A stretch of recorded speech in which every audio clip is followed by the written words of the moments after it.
Hey everyone, and welcome to an update on the verdict watch in the Karen Reed case. We are roughly 15 hours into the verdict watch. The first day, nothing happened.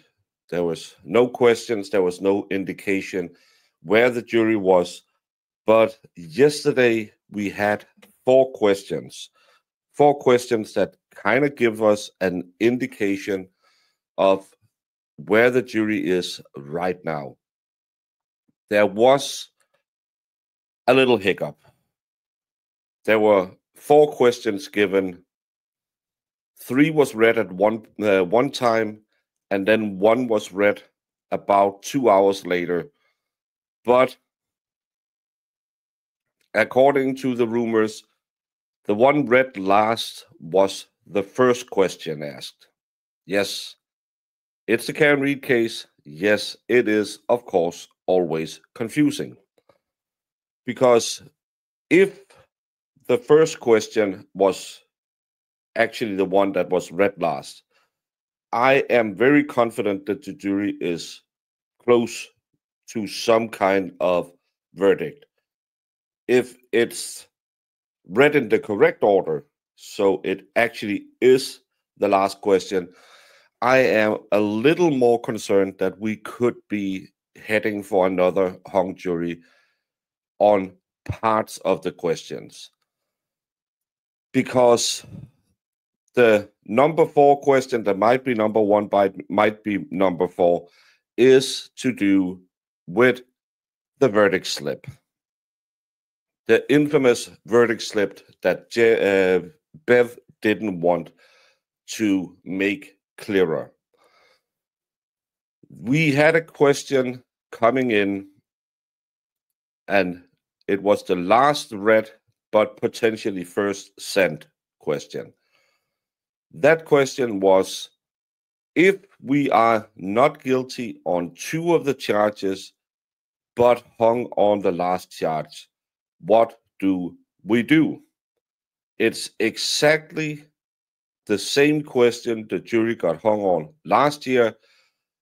It's what made all of this come down again, because if they are not guilty on two of the charges but are still hung on the second, which is the operating under the influence manslaughter, then they are deadlocked at the exact same point that the jury was deadlocked on last year.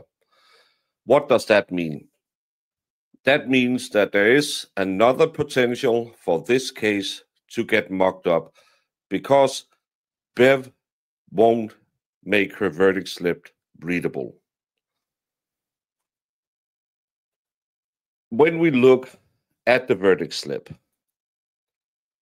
they are supposed to say, okay, one, do we find her not guilty in any of the offenses charged in the second charge? And they say, nah, we think she might be guilty of some of it. Okay, then you have to go to number two, manslaughter while operating a motor vehicle under the influence. Do we find her guilty in either manslaughter while operating a motor vehicle under the influence of liquor, or manslaughter while operating a motor vehicle with a blood alcohol level of 0.08 or greater? If they say no to that, they have to go to number three, guilty of involuntary manslaughter. If they say no to that, they have to move to number four. What the defense asked is, number two, guilty of the offense charged. They wanted a guilty, not guilty box. Guilty of lesser included, guilty, not guilty, which would be the logical thing to have. Because if you say guilty of the offense charge, no, she's not. Okay, let's mark it off so we know we found her not guilty in this one. Not guilty, not guilty, not guilty. That is what normal people would have, because you're sitting here saying, so I have to move down, but then we can't agree on any of them, but we still don't think she's guilty in 2, 3, 4. So how do we know that the only one that we are hung on And this is where question number 3 comes in, the one that might have been before or after. Yes, it gets a little confusing because they mentioned in the first questions that was read that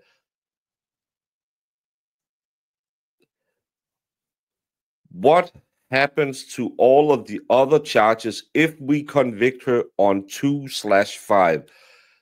2/5 is what we popularly call the clean OUI. This is just that she was operating under the influence. What happens to 2, 3, 4 if we find her guilty on that one? And they couldn't get an answer to that either. But this is why the defense wanted a not guilty, not guilty, not guilty at the other charges, because they can find her not guilty on all of these and find her, say they are hung on the lesser included offenses. This is what the jury wants to do, as I understand the questions they did yesterday. But you can't do that according to Bev, because you can't say not guilty. Some of them believe that she's guilty of some of it, so you can't note off not guilty. But if it's only number 5 that you want to argue about, there should have been a not guilty here, not guilty here, not guilty here, so they can indicate this is the only problem we have. We don't believe she's guilty of anything she's charged with, other than we think she potentially could be guilty of the OUI. And the jury was asking questions that to me showed this is where they are stuck. Because the first question that was read in court is, what is the time frame for the OUI? 12:45 or 5 a.m. Both of those times makes no sense if you watch the trial, but if you remember the back extrapolation of the OUI was 12:45 because Lally didn't catch that she connected to the Wi-Fi at 12:36. So the state believes she hit him at 12:45. That's why they asked about 12:45 with the OUI. The next question was, how do we treat the video clips of Karen Read as evidence? And this is what I said in the whole way through. If Karen Read is going to be convicted this time around, she will have talked herself into a conviction because of the interviews. I believe the reason why they are hung, probably 3 or 4 of the jury members are in the room saying, but she admitted to be drinking. So she did drive under the influence. We had 3 video clips, I believe it was, where she stated, I drank, I was drinking, and I had a few drinks and they were weak drinks, so I had to spike them with another shot. I believe that is what's going to get her convicted in some form if she's going to be convicted. Not because no one else was drinking, because everyone else was drinking, but still, she's the only one charged. And I think a few juror members have a hard time saying, no, we're going to go not guilty everywhere, because she did admit she was drinking. Combined with the next question, how they could, how it would work if they found her guilty on that. What does that do to the other charges? I think there is 3, 4 people in the jury room who wants to get her on something. They don't want to get her on the murder 2. They don't want to get her on leaving the scene. That's 1 and 3. I see them as not guilty this time around as well. But because she admitted she was drinking in the videos, they want to find her guilty of something related to the second charge, but not where John O'Keefe was injured. So I think what the jury is fighting over is 2/5 guilty of the lesser included offenses. Bev, of course, won't help the jury because Bev is Bev. As always, she makes the problems and she doesn't want to solve them. I hope the jury will come in today and say, which I would have done, well, if she won't answer my questions, I'm with you guys. She's not guilty. That's where I personally would have gone, because if the judge won't help me, well, F her. I wouldn't be fighting for something as simple as an OUI. I don't condone drunk driving. I am very much against it. Everyone should be. But if we are sitting in a case where they charged with second degree, I wouldn't be dying on that hill saying, well, you can't swing my vote.